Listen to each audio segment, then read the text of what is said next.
In a quaint little town nestled between the rolling hills and dense forests, there lived a man named Alfred. He was a peculiar fellow, often found at the edge of society, but not for the reasons one might expect. Alfred was neither cruel nor strange, but rather he was known for his solitary lifestyle and his unrivaled knowledge of the natural world. His house was a testament to his love for the outdoors, adorned with countless specimens of flora and fauna, each meticulously labeled and catalogued. His eyes held a gentle sparkle that mirrored the curiosity of a child, and his hands were rough and calloused from years of handling the delicate treasures he collected. Alfred's days were filled with quiet routines. He would rise with the dawn, the chorus of the nearby forest serving as his alarm clock, and immediately set to work in his garden. Each plant was tended to with care, each weed meticulously plucked with precision that spoke of a man who found solace in order. His clothes were simple and worn, patched together with a touch that suggested both practicality and a hint of artistry. His neighbors knew him as a kind soul, always willing to share a cup of tea or a story from his latest venture into the woods, but none ever dared to step foot inside his house. It was not fear that kept them at bay, but rather a respect for his privacy and the unspoken understanding that some spaces were meant to be shared only with those who truly understood them. The townspeople had grown accustomed to Alfred's solitary ways, and in return he had grown accustomed to theirs. He listened to their gossip with a knowing smile, nodded at their greetings, and waved at the children playing in the streets, but he never truly engaged. Instead, he found companionship in the whispers of the leaves and the secrets that the earth revealed to him beneath the soil. His days were spent in silent conversation with the creatures of the woods, his thoughts a symphony of unanswered questions and wonderings that only grew stronger with each new discovery. One evening, as the sun began to dip below the treetops, casting long shadows across the town, Alfred stumbled upon something that would change the very fabric of his existence. It was a small, leather-bound book, partially buried in the underbrush at the edge of the forest. The cover was worn and the pages yellowed with age, but the intricate patterns and symbols etched into its surface suggested a story far more profound than the mundane tales he had heard from the local librarian. He picked it up with trembling hands, feeling the weight of its history in his palm, and as he opened it to the first page, the whispers of the forest grew louder, almost as if they were eager for him to read the words that had long been hidden from the world of men. The book was written in a language he did not recognize, but as his eyes danced over the ancient text, the words seemed to rearrange themselves, whispering secrets in his mind that sent chills down his spine. He read of dark rituals and ancient beings that slumbered beneath the earth, waiting for the time when they would once again rise to claim dominion over the land. The very thought was enough to make Alfred's blood run cold, but he could not look away. The pages were filled with illustrations of twisted creatures that seemed to move and breathe in the flickering candlelight of his study, their eyes following him as he turned the pages with increasing trepidation. With each word he absorbed, Alfred felt a power growing within him, a connection to the natural world that surpassed mere understanding. He could feel the pulse of the earth beneath his feet, the whispers of the wind in his ears, and the heartbeat of the trees as they swayed in the moonlit night. The town had always felt small and confining, but now, with this newfound knowledge, it was as if the entire universe had opened up before him, revealing the secrets that had lain hidden for millennia. The town began to whisper about Alfred's strange behavior. He would often be found in the middle of the night, wandering the woods, speaking to the trees and the animals as if they were old friends. His eyes had grown distant, and the sparkle of curiosity had been replaced by a feverish intensity that sent shivers down the spines of those who caught a glimpse of him. The children grew afraid, their games of hide and seek taking them further from the forest's edge, and the adults began to exchange concerned glances, wondering if the man they had once known had been lost to the very nature he loved so much. The changes in Alfred were not just confined to his demeanor. His garden grew wilder, the plants stretching and contorting into unnatural shapes that seemed to reach for the sky. Flowers bloomed with a ferocity that was both beautiful and unsettling, their petals a deep crimson that mirrored the moon's hue. His house, once a bastion of order, now reflected the chaos of the natural world he had unleashed from the pages of his ancient tome. One night, a storm unlike any the town had ever seen rolled in from the horizon. The heavens wept in torrents, and the wind howled like a beast released from its cage. The townsfolk huddled in their homes, listening to the fury outside and whispering prayers to whatever gods they believed would listen. Alfred, however, was not afraid. He stood in the heart of the storm, the book held above his head as if it were a beacon, his voice rising in an unearthly chant that seemed to resonate with the very fabric of the tempest itself. As the storm reached its crescendo, the earth began to tremble beneath Alfred's feet. The trees around him groaned and bent as if in pain, their roots tearing free from the ground with a sound like the rending of ancient bones. The town's animals fled in every direction, their eyes wide with terror, and the very air grew thick with the scent of ozone and something else, something ancient and primal. And then, the unthinkable happened. The earth before Alfred's house split open, revealing a yawning chasm that grew wider and deeper with each passing moment. From the depths of that abyss, a creature of unimaginable horror emerged. Its form was a twisted amalgamation of earth and wood, with limbs that stretched and contorted like the gnarled roots of the oldest trees. Its eyes burned with a fiery intensity that seemed to pierce the very soul of those who dared to gaze upon it. The townsfolk watched in abject horror as Alfred stepped forward to greet this monstrosity, his face a mask of rapture and awe.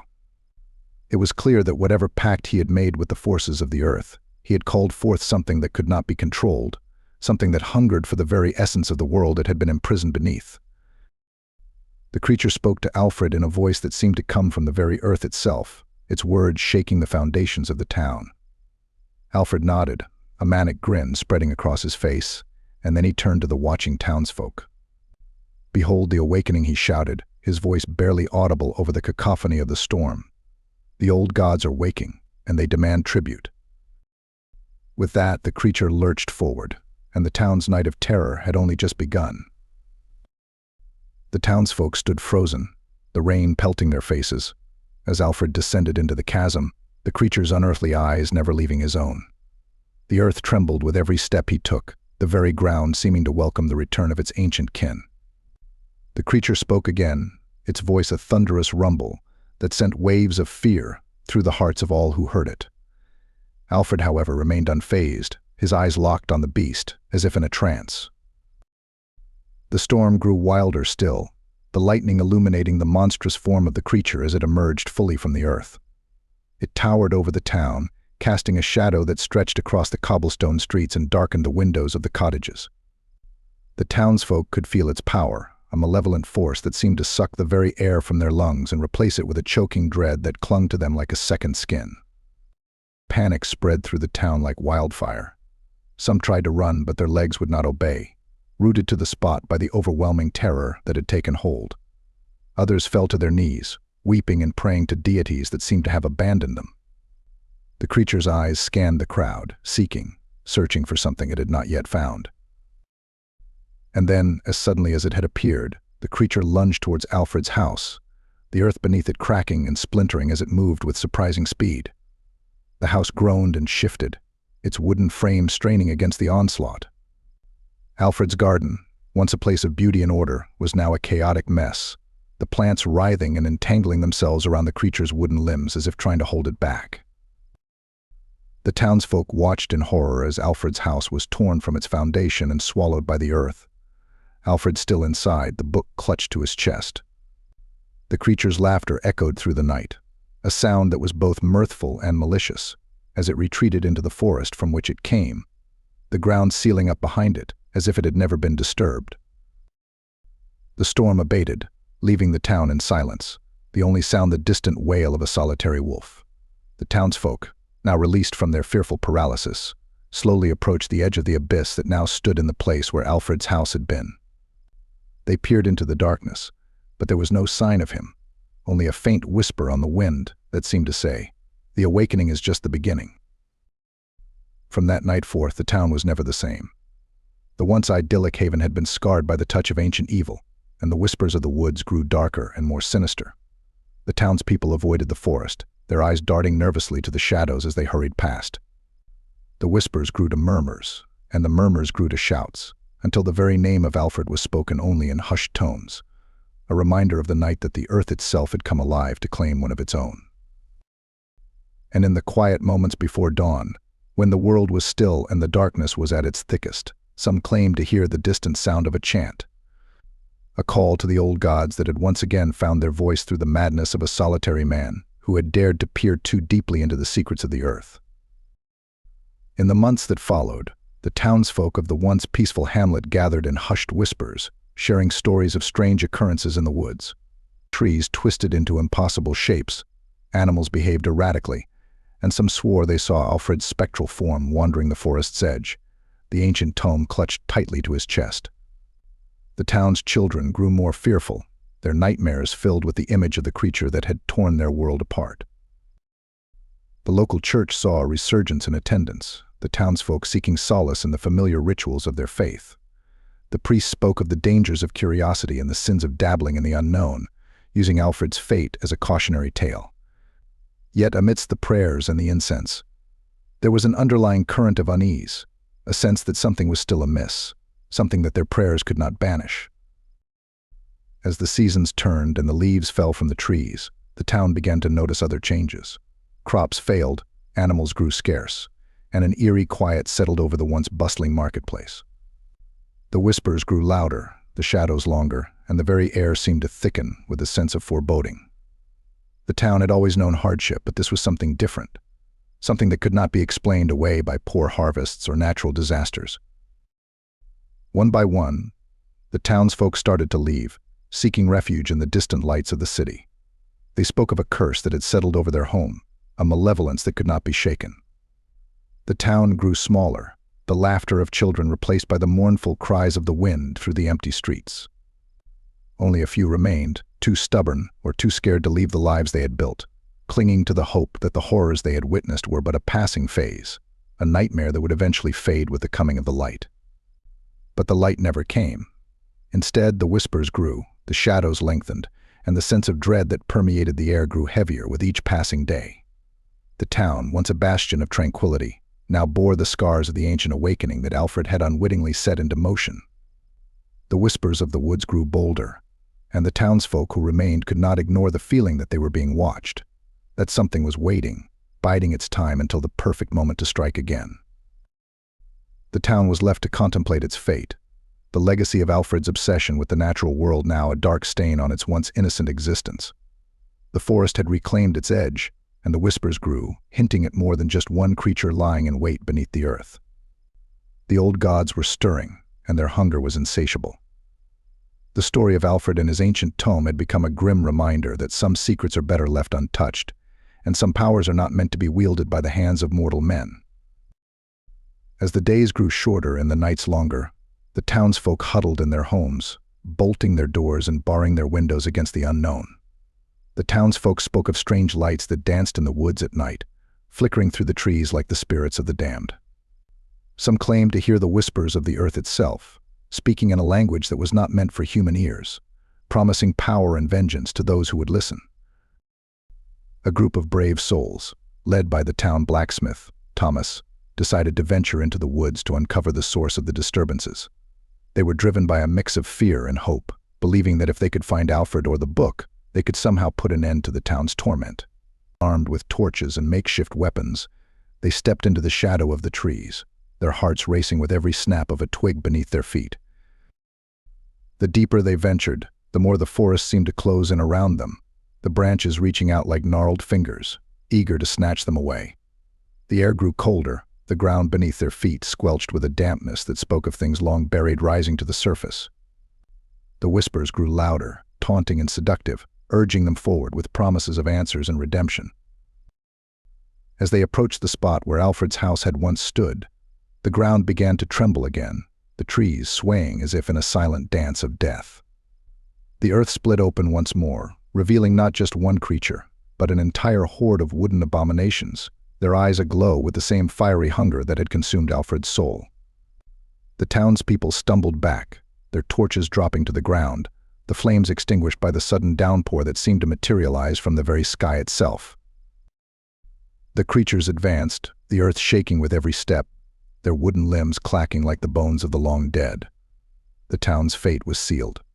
The old gods had been awakened, and they had come to claim their tribute. The townsfolk fled, their screams echoing through the night, as the forest swallowed them whole, the whispers of the earth growing louder, more insistent, as the ancient beings reclaimed their dominion over the land. The once peaceful hamlet was now a battleground between the forces of nature and the desperate remnants of humanity. The line between reality and nightmare blurred as the townsfolk fought for their lives against the very world they had called home. The whispers grew into a deafening roar, and the ground trembled with the wrath of the awakened gods. In the end, only a handful of survivors remained, their eyes haunted by the horrors they had witnessed. The town was abandoned, left to crumble under the weight of its own fear. The forest grew thicker, the whispers grew louder, and the name of Alfred became a curse on the lips of those who dared to speak it. The story of the man who had unleashed the ancient horrors became a legend, a grim warning to those who ventured too close to the edge of the woods.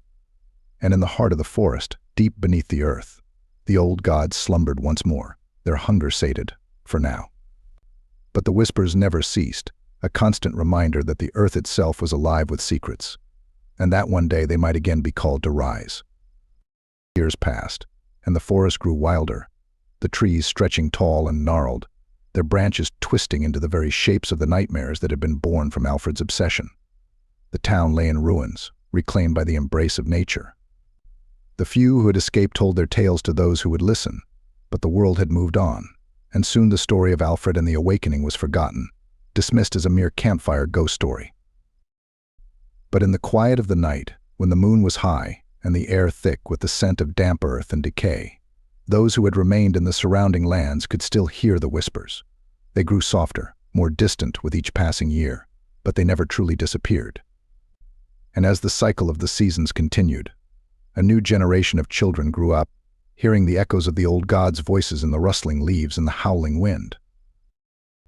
One such child, a girl named Elara, had a curiosity that matched Alfred's own. Her eyes held the same spark of wonder, her heart beating with the rhythm of the forest. She often found herself drawn to the edge of the woods, her small hands tracing the patterns of the ancient trees that whispered of a world unseen. Her mother, a wise woman who had lived in the town before the awakening, tried to keep her away, her voice trembling with fear whenever she spoke of the man who had doomed them all.